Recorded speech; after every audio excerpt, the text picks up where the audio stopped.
It was exactly 1 year ago this Sunday that we saw President Trump there and that attempted assassination that happened at a rally over in Butler, Pennsylvania. I want to bring up some of this footage here that we have courtesy from that rally. And you can see really the moments in which that entire attack took place, all of it happening so quickly. As you can see there, then the president ducking down behind that podium, Secret Service agents swarming that. And at that point in time, the president was still just a candidate to be the president of the United States. Joining us now to discuss everything that has happened since and really the historical impact of that entire event is political analyst and historian Rich Rubino. Rich, as always, good to see you. Good to see you as well. Rich, you are a student of history, specifically when it comes to politics. I want to get your thoughts. First of all, when you saw all of that happen a year ago today, what went through your mind? It was really it was really something. It really kind of it was extremely surprising. You almost felt like you were in another world when you saw it. He was giving a speech and he was pointing to a chart, and then it was really surreal. All of a sudden you see him kind of going down and you don't know what it was. Was it a firework? What was it? So he went down, and obviously he turned out to be okay, and then he gave his speech later on at the convention, and he basically said that it was divine intervention that saved him. It's interesting, Rich, because I was actually on the desk when all of that was happening just a year ago at Live Now. And it started off like any other campaign speech. You know, we had seen so many of them Yeah. by then candidate Trump at the time. And so you really thought that it was just going to go off without a hitch. And then all of it, as I mentioned, happened so quickly. I got to talk about, though, how does that moment kind of compare to some other moments that are similar like that throughout history, but also given the fact that it was live streamed? I mean, we all saw it in real time. Yes, absolutely. And I think there actually are a lot of similarities between what happened to Trump and what happened to Theodore Roosevelt in 1912. This is, I guess, the obvious one. So Theodore Roosevelt, for some history, he was president. He came after William McKinley's assassination in 1901. He served until 1909. He did not seek re-election, even though he could have constitutionally at the time in 1908. He then became really emboldened by what he viewed as William Howard Taft's conservative policies. William Howard Taft was a Republican, so was Theodore Roosevelt. So in 1912, he first of all ran at the primaries. This is really the beginning. The primaries were really in the inchoate stages, if you will. And he ran and he won the primaries, but then he lost at the convention. Then he said, I'm stripped to the buff and I'm going to throw my hat in the ring. That's where the slogan hat in the ring came from. And he ran himself and member of the Progressive Party in 1912. And October 14th, he was speaking in Milwaukee, and he was actually shot. He was not killed, but he was actually shot. And he actually said, I just want everybody to know, and this is right after he was shot, that I was just shot, but he said that he was going to continue the speech, and he did continue the speech. And he said essentially, you can't get down a bull moose. That became the Bull Moose Party. And he gave the speech. And then after that, he spent 2 weeks in recovery. Now, remember, this was October 14th, and the election was coming up in November, and he was running as a Progressive Party of the Bull Moose Party's candidate at the time. So he did take a little bit of time off. And then after that, actually, William Howard Taft, and this is very interesting, it was right before the election, he continued his presidential duties. He really did almost no campaigning. Woodrow Wilson, the Democratic candidate and the governor of New Jersey at the time, actually took a little bit of time off, then went back onto the campaign trail.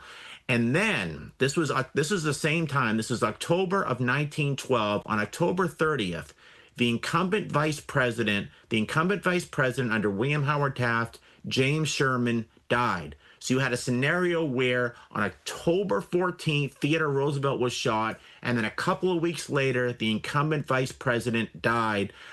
So that meant the Republican Party and William Howard Taft had to get a new vice presidential nominee just about a week and a half before the election, and they chose Nicholas Butler, who at the time was the president of Columbia University. But this all happened within a couple of weeks. And there was another scenario that is very interesting, and that was back in 1972. So for some background here, George Wallace was governor of Alabama, ran for president. He ran in 64 against Lyndon Johnson, lost in the primaries, ran in 68 as an independent, then came back to the Democratic Party, ran in 1972. And of course, when you think of George Wallace, many people, the first thing that comes to their mind is his support for segregation. But he was campaigning in Maryland. By the way, he had other issues as well, like the concentration of wealth, for example, which he was very much opposed to. He was very much a populist campaign. And he was campaigning in Maryland, and he was at a shopping center in Laurel, Maryland, and he was shaking hands, and he was shot, and he became paralyzed. And he became paralyzed for the rest of his life, at least from the waist down. But after that happened, he still ended up winning both the Maryland and the Michigan primaries. And after the assassination attempt, he kind of started to rethink his past support for for segregation.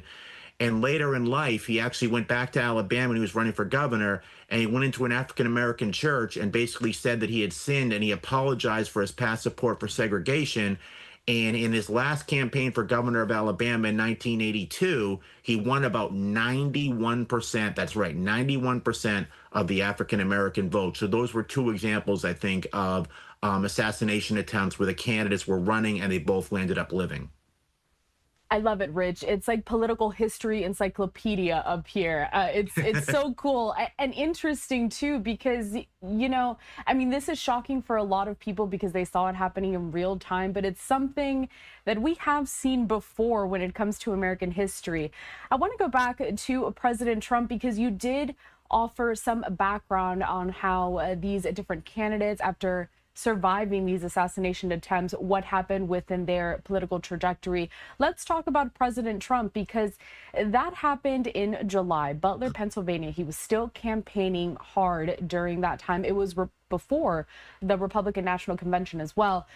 Tell me about how all of that really kind of set the stage for the president leading into November, in which he won all 7 of those swing states. I mean, what did we see kind of happen? Did it really catapult the president to win this time around? Well, it's interesting. I don't think it really persuaded any voters because there were very few voters who were actually on the fence. Donald Trump is very much a lightning rod or a polarizing figure, if you will. So it was really a matter of, in terms of his strategy, trying to galvanize the base and trying to bring out as many Republicans, as many conservatives as humanly possible. And many of them, there was really a gravitational pull, I think, to Donald Trump on the part of those conservatives, many of them who maybe were not who maybe were very incredulous about whether they would actually go out, where they're skeptical where they would actually go and vote, did decide to go out and vote at the time. And Donald Trump really used this, and he began his speech by really talking about this, about his assassination attempt.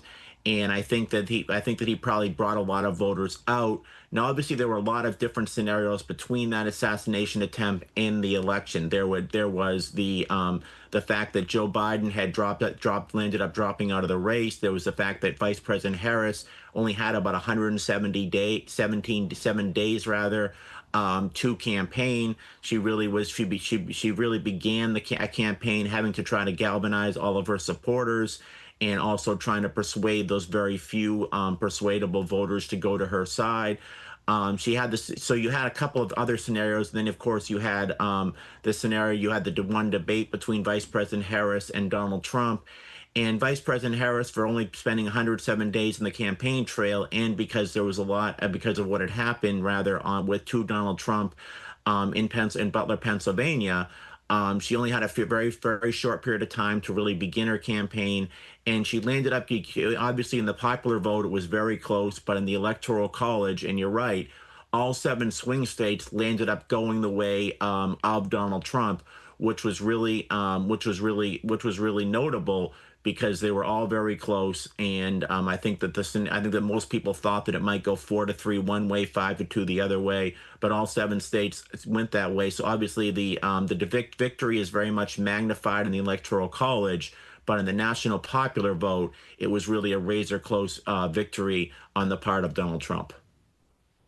Earlier today, I was reading some reporting on the Associated Press, Rich, and they had an article in which they interviewed several people who are close to President Trump, and they were talking about the fact that they have noticed that his demeanor has changed ever since that incident in Butler, Pennsylvania.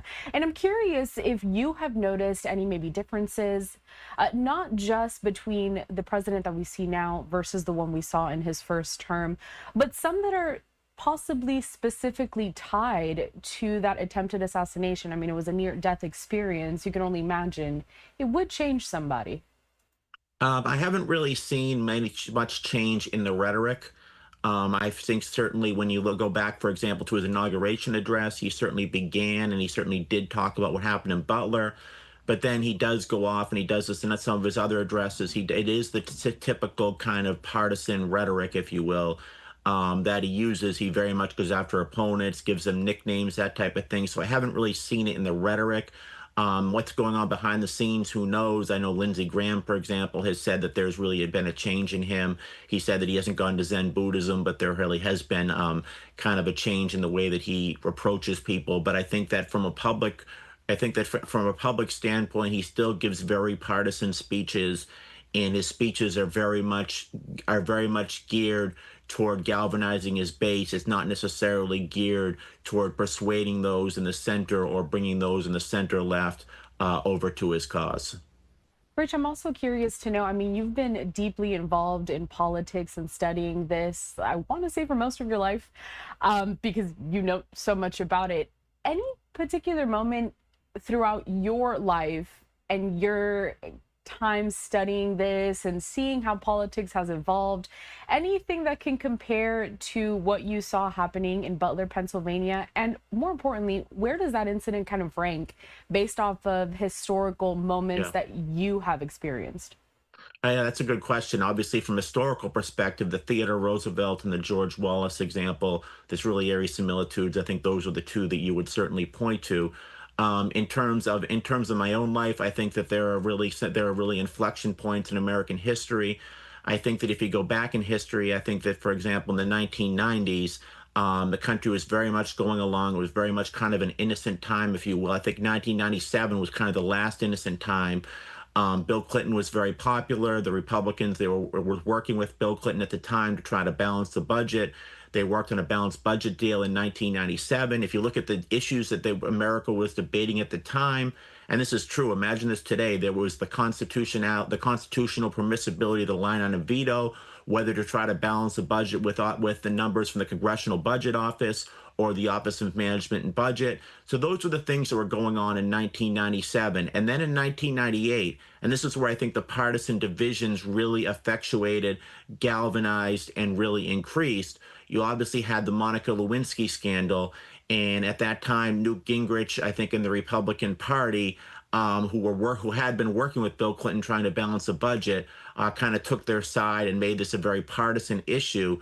And in 1998 midterm elections, the Democrats actually picked up seats. The first time a party's picked up seats in the 6th year of a presidency since James Monroe back in 1820. So it really became a polarizing and a galvanizing issue. In the last few years of Bill Clinton's administration, it became very partisan. And then in 2001, obviously you had the September 11th hijackings, and then you had the invasion of Afghanistan, the invasion of Iraq, and then eventually you had the nomination. You had the 2006 midterm elections where George W. Bush became very unpopular. Barack Obama then becomes president, very much a polarizing figure. Then Donald Trump, a polarizing figure. So I think that 1997. I think if you really look as kind of the last innocent year and the last year we really had a depoliticized citizenry, if you will. The American people were very much happy with what was going on with their leaders, even if they didn't, even though if they saw some of their moral foibles.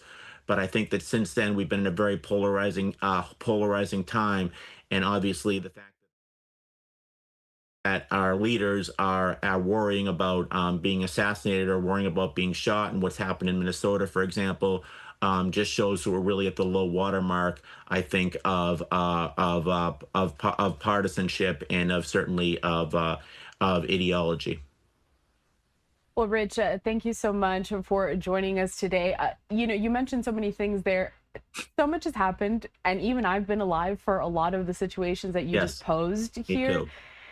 I guess I have the memory of a goldfish, man, but you're right. There's so many things that we have kind of gone through, but I do appreciate you coming here and really just, giving us all of these bullet points, even though today we're commemorating or looking back on this year and that attempted assassination of President Trump. There's a lot of things that have really shaped American history and politics as a whole. So, Rich Rubino, political analyst and historian, it's always good to see you. Thank you for your time. We'll talk soon. Thank you so much. Greatly enjoyed it. Of course.